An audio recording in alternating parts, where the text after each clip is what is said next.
बिस्मिल्लाहिर्रहमानिर्रहीम। इय्याका नअबुदु व इय्याका नस्तईन। अस्सलाम वालेकुम। अच्छा बेटे, आज जो हमने टॉपिक डिस्कस करना है वो है मल्टीपल अलील्स।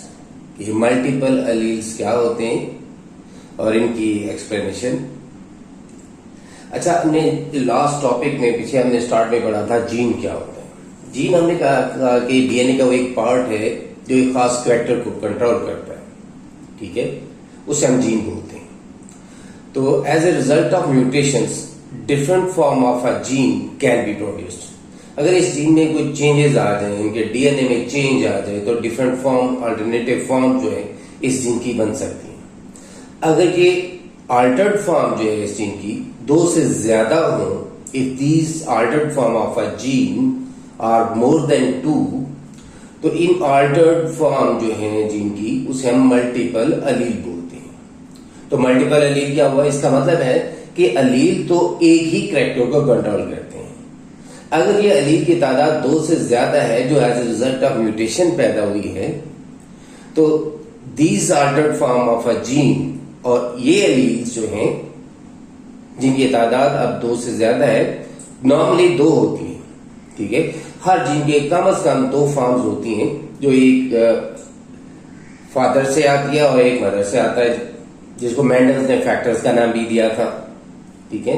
तो ये 2 जीन्स एक्चुअली होते हैं जो एक ही कैरेक्टर को कंट्रोल कर रहे होते हैं and present on the homologous chromosomes. तो अगर ये different form of a gene, इनकी तादाद 2 से ज्यादा हो, तो उन्हें हम मल्टीपल अलील्स बोलते हैं। और ये अलील्स मैंने भी बताया कि as a result of mutations पैदा होती हैं and may be as many as 300 up to 300 तक हो सकते हैं, ठीक है। तो लिहाजा अगर हम कहें कि मल्टीपल अलील क्या है, तो वो अलील्स जिनकी तादाद 2 से ज्यादा हो, ठीक है, उनको हम मल्टीपल अलील्स बोलते हैं। एक और टर्म है, उसको इसके साथ कंफ्यूज नहीं करना बेटे, वो है पॉलीजीन्स। एक है मल्टीपल अलीलिक कैरेक्टर। ये शॉर्ट क्वेश्चन भी पूछा जा सकता है कि differentiate between the multiple allelic character and polygenic characters. Multiple allelic characters वो है जिनको मल्टीपल अलील कंट्रोल कर रहे हैं, यानी एक ही जीन की 2 फॉर्म जो सेम लोकस पर होंगी, और एक इंडिविजुअल में मैक्सिमम 2 ही अलील्स मौजूद हो सकते हैं। जो डिप्लॉयड जो ऑर्गेनिज्म है, डाइप्लॉयड है, एक सेट मदर से एक सेट फादर से है, तो उनके ऊपर 2 ही अलील हो सकते हैं, ठीक है। अगर ये इनके अलील की तादाद 2 से ज्यादा है और उनमें से सिर्फ 2 ही जीन एक वक्त में एक इंडिविजुअल के अंदर मौजूद हो सकते हैं, तो इनको हम मल्टीपल अलीलिक कैरेक्टर्स बोलते हैं, जिसके एग्जाम्पल अभी हम एबीओ ब्लड ग्रुप डिस्कस करेंगे। दूसरी टर्म मैंने भी बोली थी पॉलीजीनिक। पॉलीजीनिक होता है कि डिफरेंट जीन्स होते हैं, लेकिन वो सारे मिल के कलेक्टिवली एक कैरेक्टर को कंट्रोल करते हैं and all these genes are present on different loci. और ये जो जीन्स हैं ये डिफरेंट लोकाई पे मौजूद होते हैं, एक लोकस पर नहीं होते, डिफरेंट जीन्स होते हैं, जिसका स्किन कलर है, हाइट है। तो these characters are known as polygenic characters. और वो जो हमने पहले बात की वो था मल्टीपल अलीलिक कैरेक्टर, जिसमें सिर्फ और सिर्फ 2 अलील्स मौजूद हो सकते हैं एक इंडिविजुअल के अंदर। पॉलीजीनिक में एक इंडिविजुअल के अंदर 2 से ज्यादा डिफरेंट जीन्स जो एक ही कैरेक्टर को कंट्रोल करते हैं और डिफरेंट लोकस पर होते हैं, उन्हें हम पॉलीजीनिक कैरेक्टर्स बोलते हैं। अब हम डिस्कस करते हैं एबीओ ब्लड ग्रुप, जो first discovered multiple allelic character है। इसको 1901 में लैंड स्टिनर ने बेटे डिस्कवर किया था। ये आप देख रहे हो, लैंड स्टिनर ने इसे 1901 में डिस्कवर किया था, ठीक है। ये एबीओ ब्लड ग्रुप की उसने 4 हमें फिनोटाइप्स दिखाई थी। उसने इसकी जेनेटिक बेसिस हमें नहीं दी थी, इसकी हमें जस्ट इसकी फिनोटाइप के बारे में, एबीओ ब्लड ग्रुप के बारे में बताया था। ABO blood group have 4 phenotypes depending upon the presence of antigen. तो रेड ब्लड सेल्स की सरफेस के ऊपर एक स्पेशल प्रोटीन है जिसे हम एंटीजन बोलते हैं। तो एंटीजन की प्रेजेंस और एब्सेंस की बुनियाद पे लैंड स्टिनर ने ब्लड ग्रुप की 4 फिनोटाइप हमें बताई थी, ठीक है। If the antigen A present, अगर एंटीजन ए मौजूद है on the surface of the red blood cells, the blood group would be A, and if the antigen B is present on the surface of the red blood cells, that would be the blood group B. If both the antigens A and B are present in an individual, then the blood group of that individual would be AB.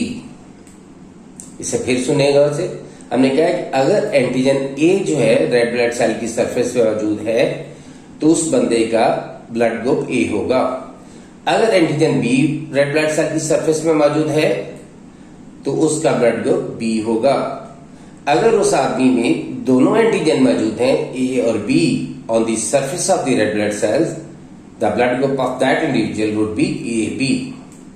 लेकिन अगर कोई भी individual नहीं है, no antigen is present on the surface of the red blood cell, अगर red blood cell की surface के ऊपर कोई एंटीजन मौजूद नहीं है, the phenotype of that blood group is O, कि उस आदमी का ब्लड ग्रुप क्या होगा? O होगा। ठीक है। अब 1925 में बर्नस्टीन ने इसकी जेनेटिक बेसिस को डिस्कवर किया, एक्सप्लेन किया। In 1925, Bernstein explained the genetic basis of the blood group.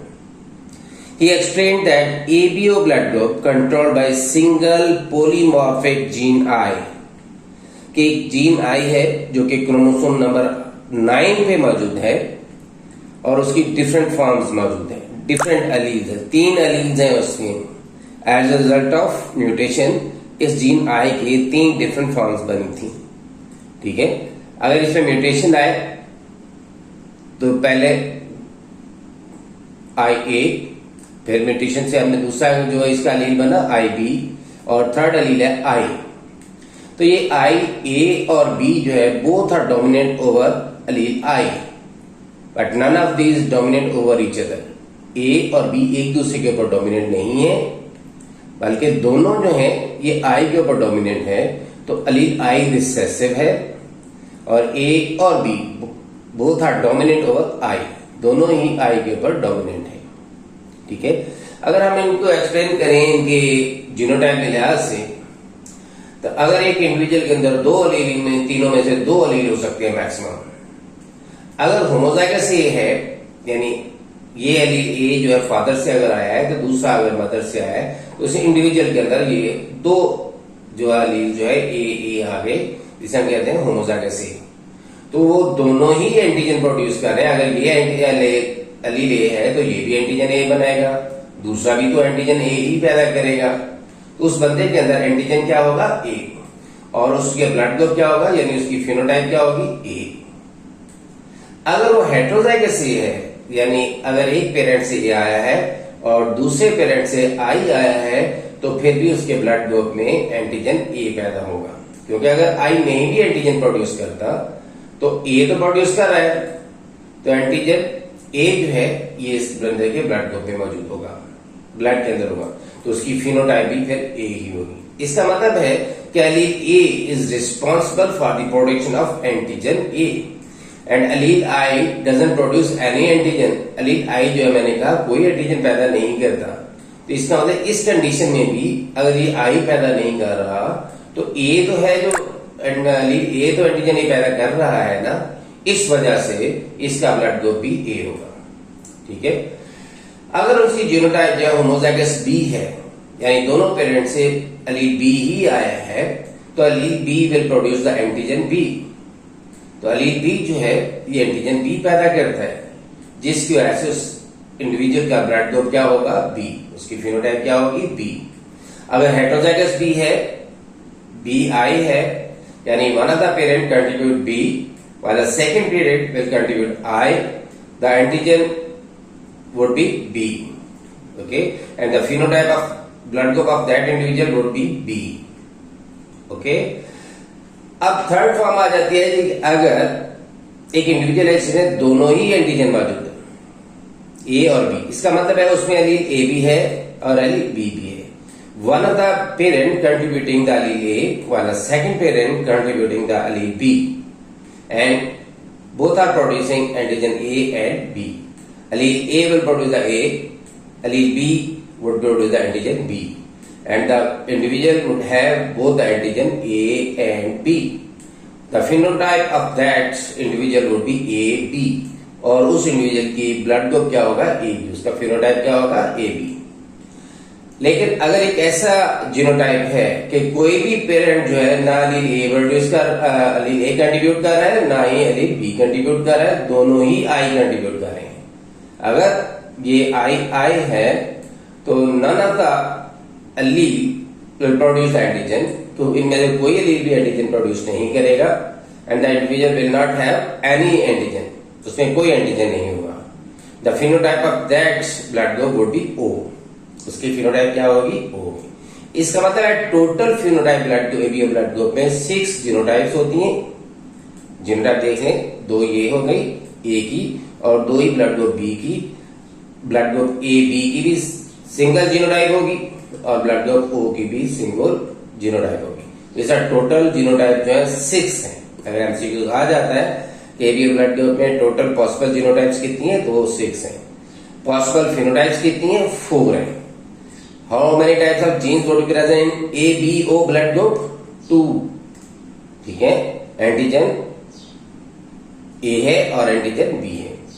कितने एलील्स हैं that are involved ABO blood group? 3 alleles है, एलील ए, एलील बी और एलील आई। ये एमसीक्यू से पूछा जा सकता है, ठीक है। तो लिहाजा ब्लड ग्रुप जो है, ये एलील जो है, इनका एक्सप्रेशन एम्ब्रियोनिक स्टेज से ही स्टार्ट हो जाता है और टिल डेथ जो है वो अपने आप को एक्सप्रेस करते रहते हैं।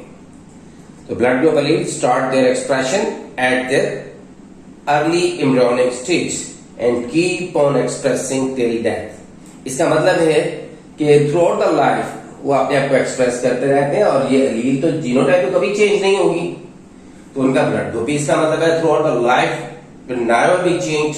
ओके, बाद लोग कहते हैं कि वो स्टार्ट में कुछ था, बाद में ब्लड ग्रुप चेंज हो गया, तो ब्लड ग्रुप चेंज नहीं होता टिल डेथ, ठीक है।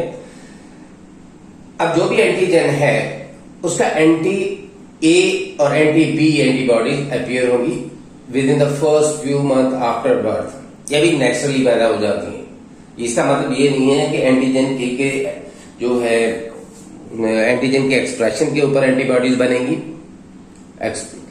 जरूरी नहीं है कि वो जो है एक्सपोज हो किसी भी एंटीजन के, तो तभी एंटीबॉडीज प्रोड्यूस हो। ये नेचुरली अक्रेंग होती है, नेचुरली बन जाती है। तो anti A and anti B antibodies जो हैं within the first few month after birth मौजूद होती हैं, ठीक है। अगर ब्लड ग्रुप ए होगा तो उसमें एंटीबॉडी उसका बी होगा। अगर उसकी ब्लड ग्रुप ए है, उसमें एंटीजन ए है, तो उसमें एंटीबॉडीज बी बनेंगी ताकि कोई एंटीजन बाहर से एंटीजन बी आएगा तो उसके खिलाफ ये रिएक्ट करेगी। अगर उसका ब्लड ग्रुप बी है, ठीक है, तो इसमें एंटीबॉडी उसका अपोनेंट एंटीजन का होगा, एंटीबॉडी ए होगी। अगर उसके अंदर दोनों एंटीजन है, एंटीजन ए भी है, एंटीजन बी भी है, तो फिर तो दोनों एंटीजन मौजूद है, किसी के भी खिलाफ जो प्रोटीन नहीं बन सकती, एंटीबॉडी नहीं बन सकती, तो that individual will not have any antibody. तो ब्लड ग्रुप ए बी में कोई एंटीबॉडीज मौजूद नहीं होती। अगर जिसका ब्लड ग्रुप ओ है, इसका मतलब उसमें ना तो एंटीजन ए है और ना ही एंटीजन बी है, but will have the both antibodies, anti A anti B, क्यों उसका अपना एंटीजन तो कोई भी नहीं है, तो लिहाजा वो दोनों के खिलाफ जो है आपकी प्रोटेक्शन के लिए एंटीबॉडीज रखेगी। ये कहीं से एंटीजन ए भी ना आ जाए, कहीं से एंटीजन बी भी ना लग जाए, तो अपने बॉडी को प्रोटेक्शन के लिए उन दोनों के खिलाफ अगर बाहर से आए तो फौरन उसके खिलाफ रिएक्ट करेगा, ठीक है। तो इसमें दोनों एंटीबॉडीज होगी। तो ब्लड ग्रुप ओ में दोनों एंटीबॉडीज होंगी, ब्लड ग्रुप ए बी में कोई भी एंटीबॉडी नहीं होगी। क्लियर। लास्ट में ये बेटे मैंने 2 टर्म लिखी हैं, सीरम किसे बोलते हैं और एंटी सीरम किसे बोलते हैं। ये भी शॉर्ट क्वेश्चन में पूछा जा सकता है। सीरम क्या होता है? सीरम एक्चुअली ब्लड प्लाज्मा ही होता है, वो ब्लड प्लाज्मा जिसमें ब्लड क्लॉटिंग प्रोटीन्स नहीं, फिब्रिनोजन मौजूद नहीं होती, जिसमें ब्लड क्लॉटिंग प्रोटीन मौजूद ना हो, उस ब्लड प्लाज्मा को सीरम बोलते हैं। द सीरम किसे बोलते हैं? वो blood plasma without any blood clotting factors, without any blood clotting proteins, for example fibrinogen, that blood plasma would be known as serum. Anti serum क्या बोलेंगे कि ऐसा सीरम जिसमें एंटीबॉडीज मौजूद हो. The serum containing the antibodies called anti serum. ठीक है. This was the multiple alleles. ये मल्टीपल एलील था बेटे ये टॉपिक, तो हमने डिस्कस किया. उम्मीद है कि आपने इसे अंडरस्टैंड किया होगा. इसे एक दफा पढ़े, मुझसे भी पढ़े, पहले सुन लें फिर पढ़े, तो इंशाल्लाह आपको क्लियर हो जाएगा. तो इसके बाद हम नेक्स्ट टॉपिक जो है इसका रहता है वो डिस्कस करेंगे. तो अल्लाह ताला आप पे मेहरबान हो, आपको दोनों जहानों की कामयाबियां नसीब फरमाए. तब तक के लिए इजाजत दें. नेक्स्ट टॉपिक इंशाल्लाह फिर अपलोड करेंगे. अल्लाह हाफिज.